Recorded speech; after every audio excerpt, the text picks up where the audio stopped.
Freezer பாக்ஸில் உயிருடன் வைக்கப்பட்ட முதியவர் மீட்கப்பட்ட 2 நாட்களுக்கு பிறகு சிகிச்சை பலனின்றி உயிரிழந்துள்ளார்.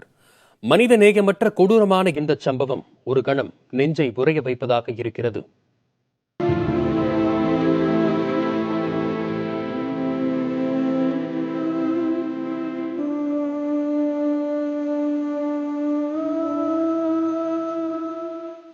வயதான பாலசுப்ரமணிய குமார் என்ற முதியவர் கடந்த 2 நாட்களுக்கு முன்பு உயிருடன் ஃப்ரீசர் பாக்ஸில் வைக்கப்பட்ட சம்பவம் மக்கள் மத்தியில் பெரும் அதிர்ச்சியை ஏற்படுத்தியது.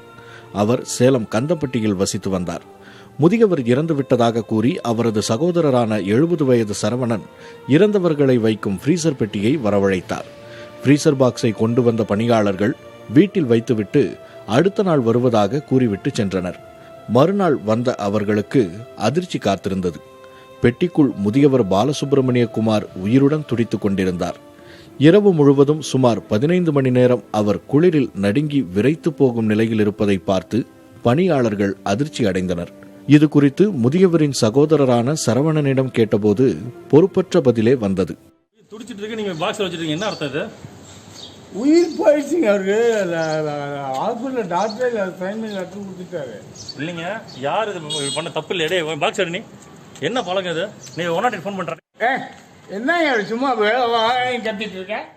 தனது சகோதரர் உடல்நிலை பாதிக்கப்பட்டு உயிருக்கு போராடி கொண்டிருந்ததாகவும் அவரது ஆன்மா உடலை விட்டு செல்லாததால் உயிர் பிரியும் வரை ஃப்ரீசர் பாக்ஸில் வைத்ததாகவும் கூறினார் முதியவரின் சகோதரர் சரவணன். யாரும் வெளியில் நாங்கள் பார்க்கறது இல்லை, அவ்வளோதான். மித்தபடிலாம் அவங்க பேசுறது பழகிறது யாருக்கிட்டையுமே இல்லைன்னு வச்சுக்கோங்களேன். உசுரோடு இருக்கிறாங்க அப்படின்னாங்க. நாங்கள் அது ஒழுங்கு கிட்ட போகல. ஏதோ கொரோனா இருந்தால் என்ன பண்ணுறது அப்படின்னு வயசான ஒரு அடிக்கடிக்கு வண்டியில் கூட்டிகிட்டு போவாங்க. அதுக்கு பயந்துட்டு நாங்கள் கிட்ட போய் பார்க்கல.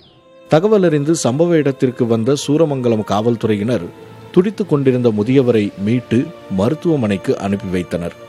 மேலும் முதியவரின் சகோதரர் சரவணன் மீது உயிருக்கு பாதிப்பை விளைவித்தல், அஜாக்கிரதையாக கையாளுதல் ஆகிய 2 பிரிவுகளின் கீழ் வழக்கு பதிவு செய்தனர். ஃப்ரீசர் பாக்ஸில் வைப்பதற்கு முன் அந்த முதியவர் உடல்நலக்குறைவு காரணமாக தனியார் மருத்துவமனை ஒன்றில் சிகிச்சை பெற்று வந்தார். பிறகு அவரை அங்கிருந்து வீட்டுக்கு அழைத்து வந்துவிட்டனர். டிஸ்சார்ஜ் செய்யப்பட்ட சில தினங்களுக்கு பிறகு அந்த தனியார் மருத்துவமனைக்கு சென்ற முதியவரின் சகோதரர் சரவணன் தனது அண்ணன் இறந்துவிட்டதாக கூறி இறப்புச் சான்றிதழ் பெற்றார். அதன் பிறகுதான் ஃப்ரீசர் பாக்ஸில் முதியவரை வைத்துள்ளார். இறப்புச் சான்றிதழ் வழங்கியது தொடர்பாக மருத்துவமனை நிர்வாகத்திடம் மாவட்ட சுகாதாரத்துறை இணை இயக்குநர் மலர்விழி விசாரணை மேற்கொண்டுள்ளார். இந்நிலையில் ஃப்ரீசர் பாக்ஸிலிருந்து மீட்கப்பட்ட முதியவர் பாலசுப்ரமணிய குமார் சிகிச்சை பலனின்றி உயிரிழந்துள்ளார். இதனை அடுத்து முதியவரின் உடல் அவரது சொந்த ஊரான கந்தம்பட்டியில் தகனம் செய்யப்பட்டது. புதிய தலைமுறைக்காக சேலத்திலிருந்து செய்தியாளர் மோகன்ராஜ்.